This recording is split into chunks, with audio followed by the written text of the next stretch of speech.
آپ کے ساتھ اس وقت مناظر شیئر کر رہے ہیں کراچی عبداللہ ہارون روڈ کے صدر میں واقع عبداللہ ہارون روڈ پر شہری آپے سے باہر ہو گئے۔ آپ کو بتائیں کہ پارکنگ مافیا اور پولیس کی ملی بھگت عوام کو غصے میں لے آئی۔ کراچی میں شہریوں نے کار لفٹنگ کے عملے اور موٹر سائیکل لفٹرز پر تشدد کیا اور موٹر سائیکلز کو بھی ان کی گاڑی سے نیچے اتار دیا۔ یہ مناظر آپ اسکرین پر دیکھ سکتے ہیں۔ آپ کو بتائیں کہ شہر کے معروف کاروباری مرکز صدر میں یہ واقعہ آج پیش آیا ہے، جہاں پر موٹر سائیکل سے اٹھانے پر لفٹر عملے کو تشدد کا نشانہ بنایا گیا۔ شہریوں کی جانب سے شہری اس دوران لاتیں اور تھپڑ بھی مارتے رہے۔ مناظر اسکرین پر آپ دیکھ سکتے ہیں۔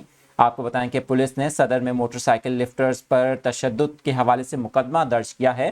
D I G traffic Ahmad Nawaz کا اس حوالے سے کہنا ہے کہ موٹر سائیکل لفٹنگ کرتے وقت لوگوں نے عملے پر تشدد کیا۔